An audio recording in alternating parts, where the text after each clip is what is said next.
Hi guys, so SEBI Grade A exam is scheduled to be held in the month of January.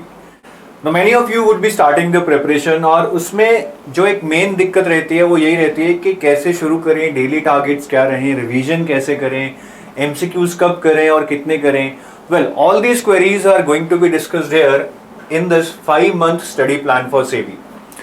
और ये study plan बहुत doable है, बहुत experience से बनाया गया है. So do watch this video. थोड़ा सा लंबा होने वाला है, it's going to be bit long video, but I can assure you अगर आप इसको अच्छे से देख लेंगे you will get the entire strategy that you need to follow for SEBI grade A.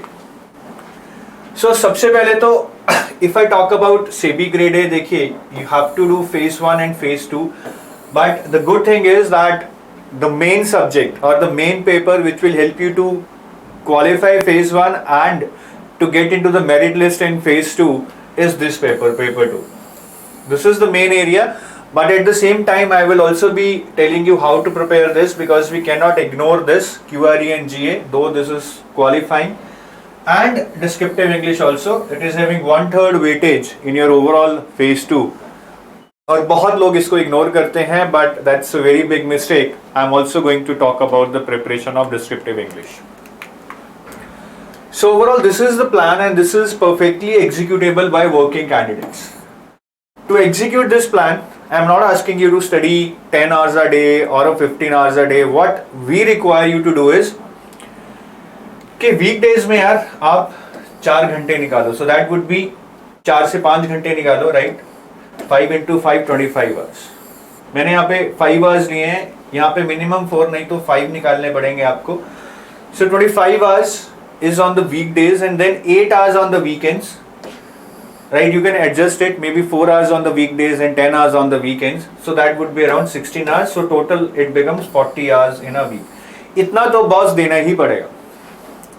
If you think that you just spend 10-15 hours a week and you can plan or you can prepare for SEBI starting as a fresher, that is going to be really tough unless and until you have a very specific background related to it. तो बहुत कोई ज़्यादा घंटे we are not asking from you. ठीक है, इतना पढ़ेंगे धीरे धीरे. consistency is the key. You will be able to cover the syllabus. तो मैंने you have around 150 days, around 5 months to go, 150 days. So I've divided it as 30 days in the first block, 35 days in the second block, 45 days in the third block, and last 40 days where mainly we would be doing leftover things and the revision and the practice part. In the first 30 days we would be doing management and costing along with descriptive English, and sectional test anyways we have to do throughout the length of our preparation. Then in next 35 days we will pick another 2 subjects, finance and company law. Then we also have to revise what we have done earlier here. So I have kept a slot of revision 1 hour daily and we will be doing sectional test here. Revision is very important. Most of the times when we keep reading day by day, we tend to have that tension in our mind कि कहीं पुराना भूल तो नहीं गए हैं, right. अगर आपको भी ऐसा लगता है तो वीडियो के नीचे कमेंट करके जरूर बताएं. And then next 45 days accounts and economics.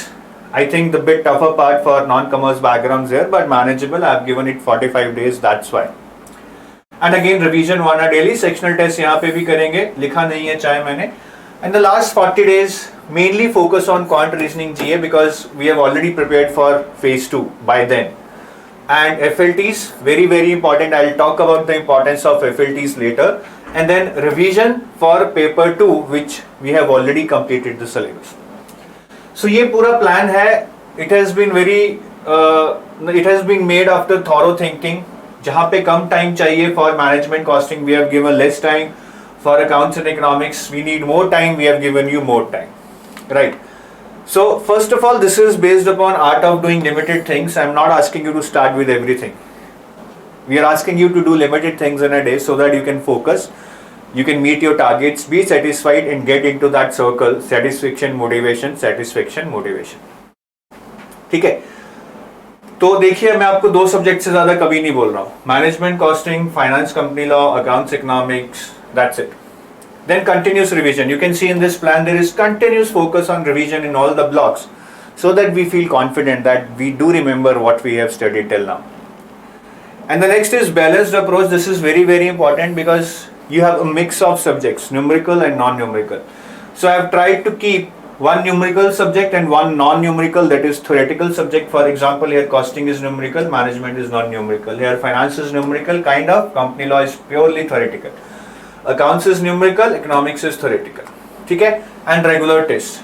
तो ये sectional tests जो आपके हैं, I wanted to give regular tests so that the more you practice, the more you get accustomed with a lot of other things like guessing out of options, using your intuition to answer these questions, handling pressure, right, managing time. ये सारी चीजें बहुत ज्यादा important हैं जो आप इस plan में सीखेंगे.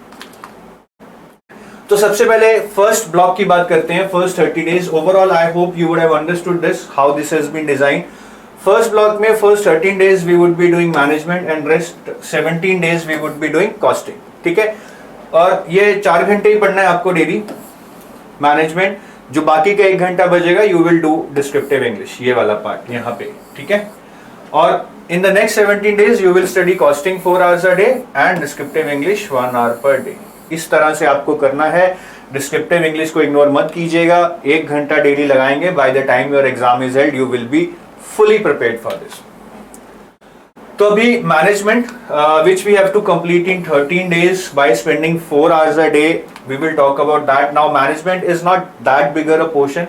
It's very scoring, though the questions are not bookish now, they are application based. That's what we have seen in SEBI and RBI past year papers for the last year, but still it's manageable. ठीक है, तो उसको हम करेंगे कैसे? So here I have divided day wise. I need not go through it in detail कि day 1 पे क्या करोगे, day 2 पे क्या करोगे. That you can see it's very well written here. But do focus on these revision days. This is very, very important because when you take a lot of information inside your head, it's very important to revise and then kind of make mind maps in your minds कि क्या पढ़ा, क्या मुश्किल है, क्या important है. You need to understand that. Revision will help you in that. ठीक है, तो इस तरह से आप कर सकते हैं. If I talk about which topic is important, which is not important, there is nothing like that in management. The most foolish question is कि मैनेजमेंट में क्या इंपॉर्टेंट है, इसका कुछ आंसर नहीं है. They can ask you from anywhere and they have been asking from anywhere. हाँ, एक बात है, to speed up you can read notes and skip videos because management can be understood even if you skip videos. So just read notes because if you're not able to do everything and you have to finish in 13 days, obviously you need to compromise somewhere, but this is the best compromise where you will not feel that you have left anything. Do read notes and skip the videos, right? Baki, as I told you, management is the most easiest portion, very scoring. Once you have understood the concept, it is doable. Questions कभी मुश्किल आ जाते हैं but काफी questions आसान भी आते हैं. ठीक है, कुछ छोड़िएगा मत. ठीक है, and read thoroughly. Read between the lines. They can ask you sometimes very trivial information. मैं एक एग्जांपल देता हूँ. ये मैस्लो हायरार्की है जहाँ पे वेरियस नीड्स डिफाइंड है. सबसे छोटी नीड होती है या फिर सबसे बेस लेवल पे नीड होती है physiological. Now in the exam they asked you that which is the lowest level need in the Maslow hierarchy and they use words like physiological, physical, psychological, and at that time people got really confused. तो अच्छे से पढ़िए, जल्दी जल्दी मत कीजिएगा. Even just a tweak of word can confuse you in the exam if you would have read it in a hurry. And application is the key. मैं ये बार बार कह रहा हूँ. आप लास्ट ईयर का पेपर देखिए. There were some questions which were totally application based. Cramming the content will not help you. ठीक है, तो मैनेजमेंट बहुत आसान है, बिल्कुल भी डरिएगा मत. 13-14 दिन में आराम से हो सकते हैं. You will get lot of confidence once you are done with management कि यार एक सब्जेक्ट तो पूरा हुआ. Now when it comes to costing guys, the first thing in the costing that I want to tell you कि यहाँ पे जो आपके first 3 चैप्टर हैं, overview of cost and management accounting, material cost and labor cost and overhead cost, which I have given you on day 14, 15 and 16 क्योंकि 13 day पे आपका management खत्म हो गया. These chapters are not given in your syllabus. Then why we are including them here is because these chapters sets the base. Till the time you do not understand what is material cost, labor cost, overhead cost, you will not be able to understand the other chapters. So these chapters are anyways important for you to make a base in costing, but otherwise they are also very important because questions have been asked from it. and they would be asked every year because nonetheless these chapters are setting the base. These chapters contain the very basics of costing. तो ये हमें छोड़ने नहीं है कि syllabus में नहीं है, क्योंकि छोड़कर तो आप कॉस्टिंग कर ही नहीं पाएंगे. ठीक है. उसके बाद अगेन रिवीजन डेज आप देख सकते हैं. Activity based costing you can leave here. Output और unit costing, job costing, contract costing, easy chapters हैं. 18, 19, 20 डेज पे आपको करने हैं. Then there is a revision. हाँ, प्रोसेस और operations costing, this is tough guys. This is tough, numerical based, lot of understanding is required here. Tough in the sense it will take time. It's not tough in the sense that you will not be able to understand it, but you will require little time to complete it. Joint and byproduct costing, then service costing or operating costing. Right, then revision. और फिर आपके numerical chapters हैं marginal costing, standard costing, budget and budgetary control. These three chapters are very important from numerical point of view. इसको मत छोड़िएगा. ठीक है. Costing में अगर कुछ छोड़ना भी है तो आई वुड से कि सर्विस कॉस्टिंग छोड़ जाओ. Right. Well, it's very tough to choose because they can ask question from anywhere, but ये 3 चैप्टर मत छोड़ना. इन चैप्टर्स में से मेनली न्यूमेरिकल्स आएंगे. These 3 chapters and this one, ये 4 चैप्टर्स है from which they would be asking the maximum, और all the numericals would be from these 4 chapters. Then there is another unit, lean system and innovation. This is purely theoretical. Even if you do not read other chapters, at least read this chapter, lean system and innovation. This chapter is not at all related to other chapters. अगर आप costing बिल्कुल भी छोड़ने की सोच रहे हैं, एक भी चैप्टर नहीं पढ़ पा रहे हैं, तो एटलीस्ट ये यूनिट कर जाइएगा, lean system and innovation. And there are 2-3 questions every year from this unit, so that's an easy thing, that's a cakewalk for you. ठीक है. The trick here in costing that you need to follow is, or you need to avoid something, is that there are sometimes lengthy numericals, especially in the books. If you are doing self preparation, do not go for lengthy numericals. वो exam में नहीं आएंगे. And anyways, you just have 40 minutes. You will not be able to solve lengthy numericals in the exam. तो बहुत lengthy numericals मत कीजिए. But yes, do concentrate on the concept and the formula. और बड़े questions को चाहे समझ लीजिए पर खुद अटेम्प्ट करने की कोशिश मत कीजिए. Right. So this is about costing. Again if I have to talk about any most important part, that would be these 4 chapters, 1, 2, 3, 4, and lean system and innovation is anyways important because it's very easy and a short question would be there from this unit in the exam. Right. So ये मैं पहले ही बता चुका हूँ, जो मैंने यहाँ पे लिखा है. न्यूमेरिकल के लिए ये चैप्टर आपको करने हैं और ये वाला करना है. Right. Lean system and innovation as I told you. ठीक है. ये दोनों पॉइंट मैंने यहाँ लिखे हैं. Is something very theoretical. Even if you are not able to understand the entire costing, you can just read this chapter. Right. यहाँ पे थोड़ी नंबरिंग गलत हो गई है. ये 4 month प्लान की थी. आप ये नंबरिंग पे मत जाइएगा. Go for the numbering which I have explained here. Right. So by 30th day your costing and management would be complete. Now moving on to descriptive English, guys. Now descriptive English is something which we can feel is very easy. We just have to type. But at the same time, if we try to realize that it's very important, it's 1/3 of the weightage in the phase 2. We can be very serious about it. Descriptive English में करना क्या है, guys? First of all, do not start writing. You need to first understand the technicalities.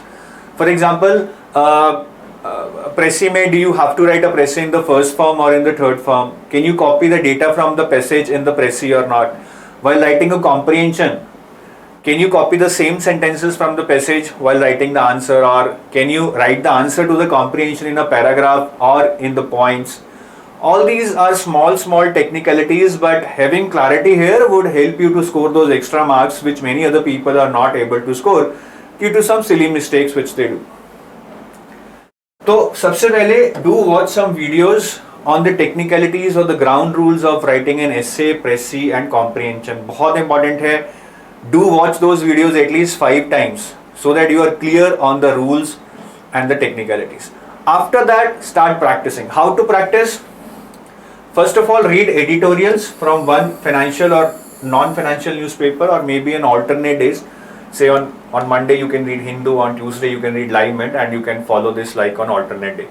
Once you have read an editorial, right, wait for 3 days. Wait for 3 days and then type that editorial. Type. Do not write, because exam pen paper नहीं है, online है. Type that editorial in the notepad, not in the word pad. काफी लोग word में type करते हैं. Word has auto correction feature. You will never get to know your spelling mistakes or grammatical or punctuation mistakes. So it's always good that you type in the notepad. Right, and write in your own words. Anyways, after 3 days you will not remember the exact language that was written in the editorial. So that is the trick here. I am asking you to write after 3 days so that you write in your own words. You can express yourself. The idea is to make you learn the art of expression, right?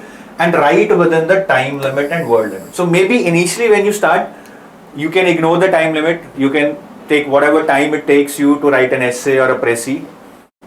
But over a period of time, you need to learn to write within a time limit and a word limit. Normally, the essay word limit is say 250 to 400 words, and the précis word limit is say 140 to 200 words. It keeps on varying. So keep varying your limit on different days so that you can adjust to that as per the requirement of the exam.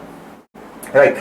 And maybe initially you can write on non-technical topics also, like about your country, about your city, state, about your neighbors, about yourself. So that you get into that habit of writing, right? And later write some technical topics once you are good with the flow. शुरू में ही अगर हम मुश्किल topic को डालेंगे, maybe we are not able to write, right? And check your grammatical mistakes. There is a website, beautiful website by the name Grammarly.com. Free है, इस website पे जाइए, paste your content there, whatever you had written, and it will show you all your grammatical mistakes, punctuation mistakes, spelling mistakes. Beautiful website it is. And doing this exercise will not only help you overcome your mistakes, it will help you in your typing speed, it will help you in your structure and flow while writing, and it will also help you be ready with your content. The editorials that you would be reading in the newspapers will ultimately help you write some good content in your exam. तो आपका वो content भी ready हो रहा है इस exercise से. एक तीर है, 4 निशाने इस exercise से, but ये daily करनी है. मुझे पता है आप नहीं करेंगे, बट फिर भी मैं बता रहा हूँ. मुझे पता है आप नहीं करेंगे, पर फिर भी मैं बता रहा हूँ. इसको आप समझ गए हैं तो जरूर अप्लाई कीजिएगा. Next is about the sectional test guys. So obviously we will have to give chapter wise topic test also. Chapter किया, टेस्ट दिया, because unless and until you check the application of your knowledge, it's going to be really difficult for you to succeed in the exam. ठीक है, क्योंकि exam में कोई basic bookish question नहीं आने वाले. तो सेक्शनल टेस्ट भी दीजिए, वेयर से you have 15, 20, 30 questions from one section, all the chapters के मैनेजमेंट के सारे चैप्टर्स को मिला के एक टेस्ट दे दिया गया है. अब उस पर मुझे इतने टाइम में इतने क्वेश्चन करने हैं. That is a sectional test के एक ही सब्जेक्ट के क्वेश्चंस आपको मिलेंगे सारे चैप्टर्स के मिला के. ठीक है, तो टेस्ट को इमीडिएटली मत दीजिए. अगर आप टॉपिक टेस्ट दे रहे हैं, चैप्टर वाइज टेस्ट दे रहे हैं, do not give that immediately. Give that at least after 7 days once you have read the chapter, because that will help you to check your retention. Immediately देखिए तो कोई भी score कर लेता है, right? And analyze your mock test. उसमें देखिए कि कितनी सिली मिस्टेक्स की, कि यार वो यार आता था लेकिन गलत हो गया. भाई क्यों गलत हो गया? उसको सिली मिस्टेक्स नहीं. We cannot afford to slip to let us dream slip from our hands just because of silly mistakes. और कुछ क्वेश्चन ऐसे होते हैं कि हमने पढ़ा होता है बट वो यार याद नहीं आ रहा. It gets erased from your permanent memory. उस पर भी हमें कंट्रोल डालना है by revising again and again. These two kind of mistakes you can not afford if you want to be in the top 100 of SEBI grade A. ठीक है, conceptual mistakes होती हैं कई बार. That's natural, because when we read something, we understand it differently than actually what it is, and due to which we are not able to solve the question. But this will happen. Try to work upon that. जब भी कोई लगा कि यार ये concept मैंने गलत पढ़ लिया था, work upon that again and rectify it. ठीक है, तो पहले दो errors I don't want you to commit. ये अगर आपने कंट्रोल कर लिया ना, इससे ही आपके एग्जाम में 5 से 10 नंबर बढ़ जाएंगे, trust me. So that was about the sectional test. Now moving on to the next 35 days schedule, that is for finance and company law. ठीक है, मैं थोड़ा क्विक हो जाऊंगा because things are going to be the same. So out of these 35 days, 21 days we are spending on finance, 4 hours per day, and the rest 14 days we are going to spend on company law.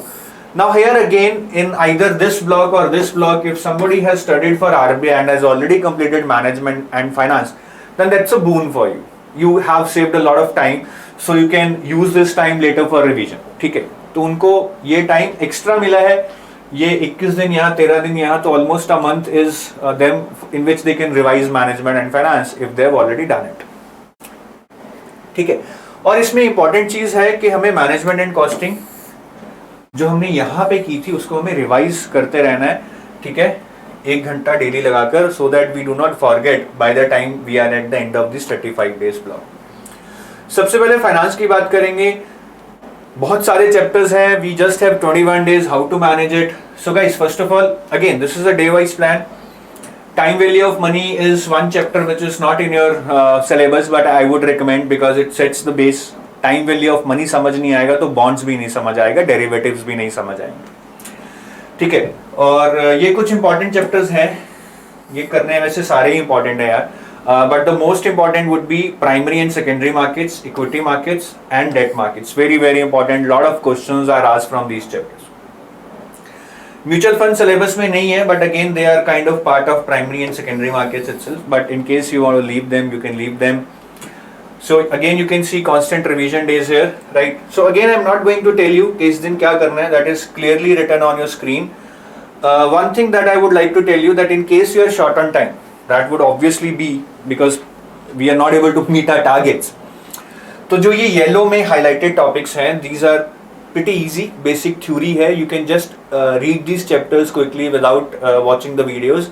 That would also help. ठीक है, तो ये chapters आप थोड़ा जल्दी कर लेना. There is no need to go into too much detail of these chapters by watching each and every video. ठीक है, I think that's it. And again you can see I'm giving you time for continuous revision here, right? That's very very important guys. So do not take it lightly कि revision day है आज नहीं पढ़ते हैं, ऐसा मत कीजिएगा. ठीक है, और ये 2 चैप्टर बहुत अच्छे से कीजिएगा. Fiscal policy, monetary policy and RBI functions is again very very important. And these yellow highlighted chapters you can just skip the videos and read the notes. ठीक है, बाकी इसमें if I talk about current affairs, will current affairs or can current affairs be asked in finance? I think you need to read a little bit about RBI regulations or SEBI regulations that are there, though not many questions have been asked in the past. तो अगर आप current affairs छोड़ना चाहते हैं, ये risk आप ले सकते हैं, it's worth taking, but if you have time you can go for it. और numericals finance में ज़्यादा आते नहीं हैं, ज़्यादा costing या accounts में आते हैं, but still these 3 chapters, bonds, derivatives and equity markets, यहाँ से कुछ basic numericals आ सकते हैं, not hi-fi, that you can cover. और जो आपके ये वाले चैप्टर हैं, primary and secondary markets, equity and debt both, इसमें से they will ask you some questions on various instruments. There are various instruments that are used in debt and equity markets, especially in debt markets, T-bills, commercial bill, certificate of deposit. इनकी क्या specification है, कितने amount के issue होते हैं, minimum कितनी duration के लिए इशू होते हैं, ऐसी काफ़ी स्पेसिफिकेशंस रहती हैं जो आपको क्लियर होनी चाहिए. उन लाइंस पे इन चैप्टर्स को अच्छे से पढ़ लीजिएगा. Now coming out of the company law guys, company law purely theoretical है, मोर और लेस आई वुड से cramming based. Chartered accountants go, they find it tough because they are more used to logic rather than cramming, but somehow everyone, whether engineer or chartered accountant, would have to master this topic. This is very scoring, especially last year, both in phase 1 and phase 2, there were around 8 to 9 questions and they were like a cakewalk. वो 9 number तो हम छोड़ नहीं सकते थे. ठीक है, तो इसमें भी they have given you selected chapters in the syllabus, prospect and allotment of shares, share capital and debenture and declaration and payment of dividend, right? तो ये थोड़ा capital markets, shares, debenture से related हैं, that you have to do on day 52, 53 and 54, and then audit and auditors on day 55, and then revision on day 56 and 57. I've given you 2 days to revise just 4 chapters because these are very very factual. You have to revise a lot of facts. You will have to cram lot of facts, right? तो appointment of auditors पे chapter 2 chapter दिए हैं हमने, that you can read on day 58 and 59. Then meeting of board of directors पे we have 2 chapters in your course that you can read on day 60 and 61.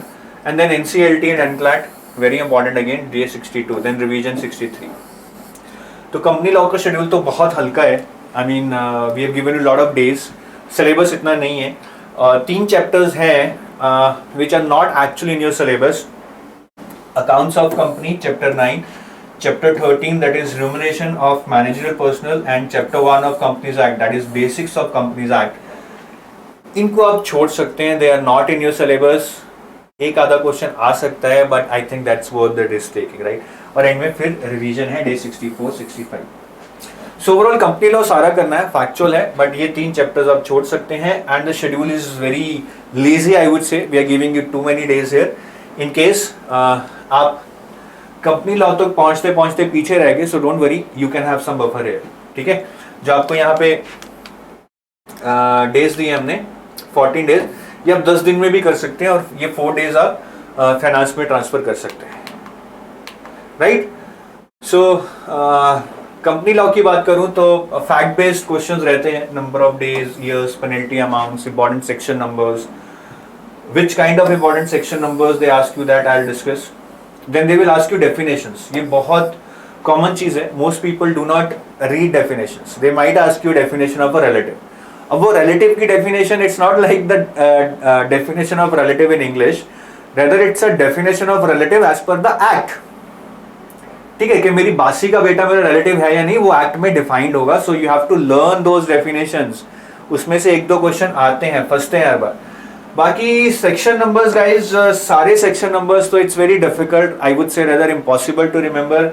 You need to remember important section numbers. और वो कौन से section number होते हैं guys? The section numbers where, और the sections where some important power is given to some entity like SEBI, central government, auditors, something of that sort, that is important. For example, ये question आपका previous year में आया था, that which section of the companies act gives power to SEBI to issue of capital and transfer of shares। अब यहाँ पे SEBI is being given a very important power to issue capital and do transfer of shares। So this section's number becomes important because SEBI has been entrusted some important powers in this sections, और वो section number क्या है? 24। So always when you are in dilemma कि ये section number याद करूँ या ना करूँ, always think that whether in this section some important power has been given to SEBI, central government, board of directors, shareholders or something of that sort, right।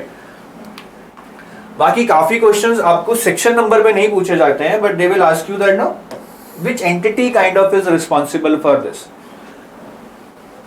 तो basically जैसे the auditor can be removed before expiry of his term by which of the following, कि auditor को उसकी term expire होने से पहले कौन remove कर सकता है? अब इसका आंसर है share holders.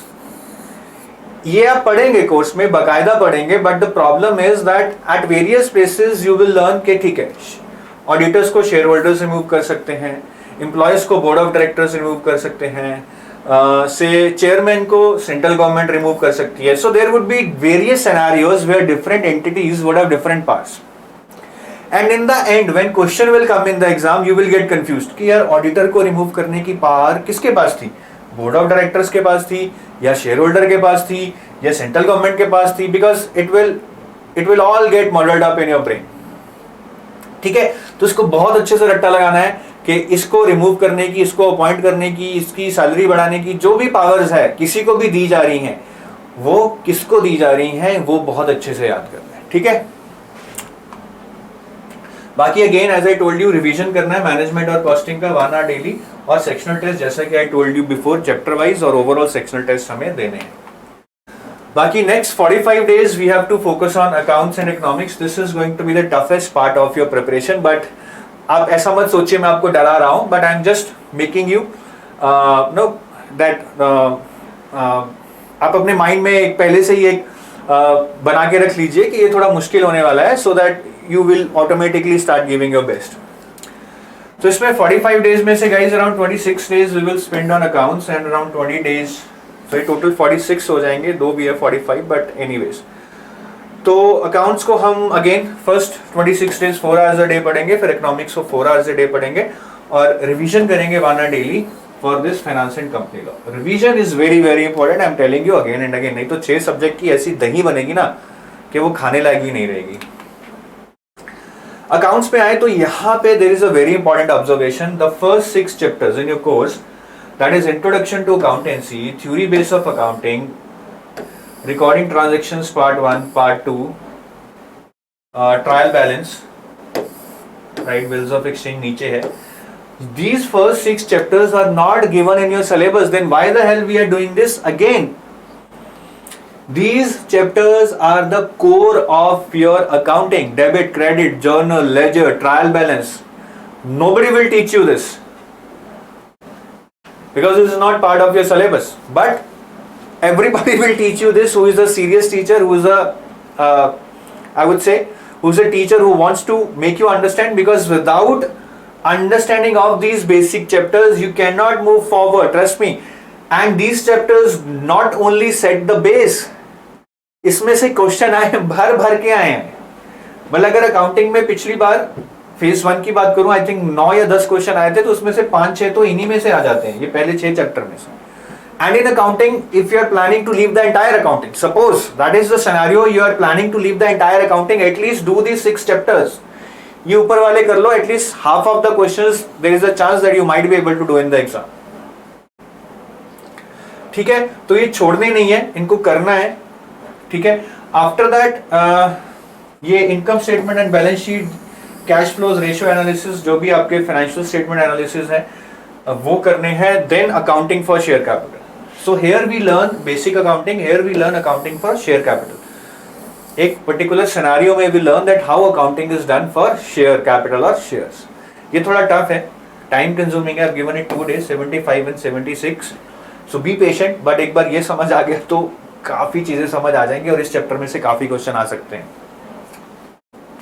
Then accounting for bonus shares and rights issue, accounting for ESOPs, accounting for buyback of shares. These are typical special cases of accounting for share capital. लेकिन शेयर कैपिटल अगर समझ आ गया तो ये bonus shares and rights issue बहुत आसान है. ESOPs थोड़ा मुश्किल है, ये आप छोड़ सकते हैं, right, you can take that risk, but buyback of shares you have to do.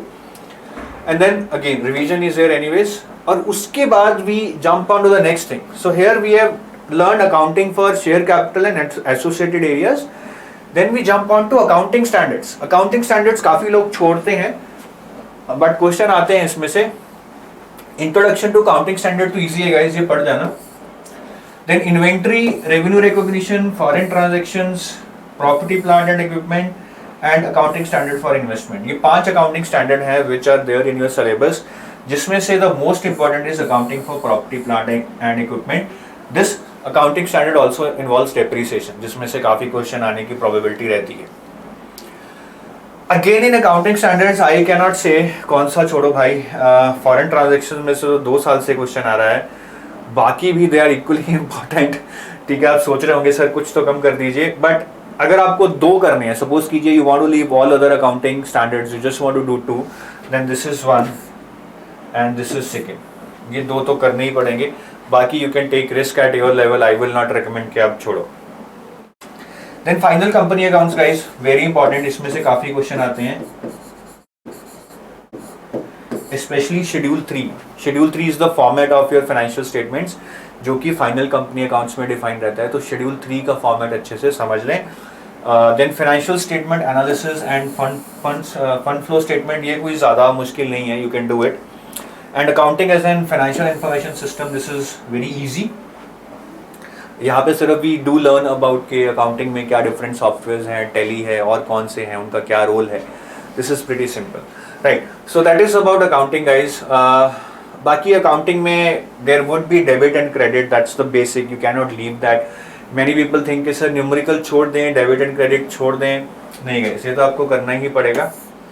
You cannot leave this and it's a logical subject, need to learn with patience, have patience, it takes time, but once you have learned accounting, you will never do a question wrong. And another important area is that sir, Ind AS, whether they are important or not. Guys, Ind AS are not being asked much in your exams. Last year एक question आया था, but Ind AS is very big. I will not recommend that no, you start going for Ind AS just for that one question, and it may not be asked this year. So call is yours. If I would have been student, I would not do Ind AS. I have very clear priority here. ठीक है, तो ऐसे question आ जाते हैं आपको debit credit पे, that profit on forfeiture of shares after reissue is transfer to, कि जो शेयर्स फॉरफिट होते हैं उनको जब री इशू करते हैं तो उसमें से जो प्रॉफिट आता है वो कहाँ जाता है, right. I think it goes to capital reserve, I am not sure, I do not remember it now, but ऐसे क्वेश्चन आ जाते हैं ट्रांसफर डेबिट क्रेडिट पे जो आपको करने पड़ेंगे, right. Then economics guys, economics में there are some very important observations that I have from previous year papers.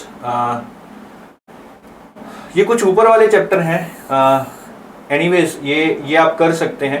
इसमें से theory of consumer behaviour, production function, cost analysis and revenue of the firm, ये आपके syllabus में नहीं है, but I think to understand market structures like perfect competition, monopoly, monopolistic competition and oligopoly which are there in your syllabus, उन market structures को समझने के लिए आपको ये वाले चैप्टर्स भी पढ़ने पड़ेंगे, ठीक है। थोड़ा जल्दी पढ़ लीजिएगा, but you will have to read. Now the important thing that I want to tell you guys, से यहाँ पे आपको माइक्रो इकोनॉमिक्स भी आ रही है, मैक्रो भी आ रही है। The one kind of economics is which you study as part of RBI और as part of UPSC, inflation, business cycle, balance of payment, foreign exchange markets, monetary policy, fiscal policy, NBFCs. ये easy है, ये काफी लोगों ने तो might have read this economics already if you have prepared for any other competitive exam like RBI or UPSC. So first target this, first perfect this,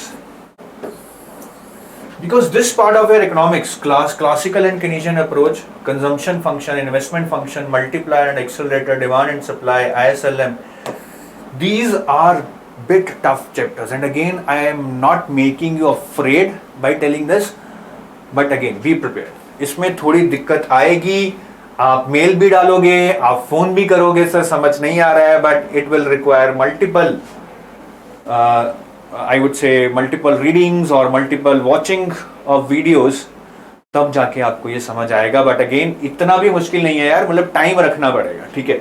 may be मैंने यहाँ पे एक दिन दिया है, शायद आपको 2 दिन लग जाए, but then you would have to hurry up here in these chapters, these are doable very easy. कहीं ना कहीं हम इनसे रिलेट कर पाते हैं, इन्फ्लेशन क्या होते हैं, एनबीएफसीज क्या होते हैं, बिजनेस साइकिल क्या होते हैं, ठीक है। और रिवीजन तो करनी है यहाँ पे भी, वन आवर डेली। और इकोनॉमिक्स एज अ सब्जेक्ट देखिए, as I told you some of the topics are really tough. हम उसमें अगर घुसने लग जाएं तो we can even read it up to the level of post graduation और UGC NET paper, but that is not required. Questions easy आते हैं, पिछली बार थोड़े से टफ आए थे, आई would not say they were easy, 2-3 questions were tough और moderate, but I think we can not prepare for them. Questions कुछ tough आए थे, उसकी वजह से कट ऑफ भी 5 मार्क गिरी थी। So keep a balance, do not dig too deep into economics at the cost of securing good marks in other sections। कोई चैप्टर मत छोड़िएगा।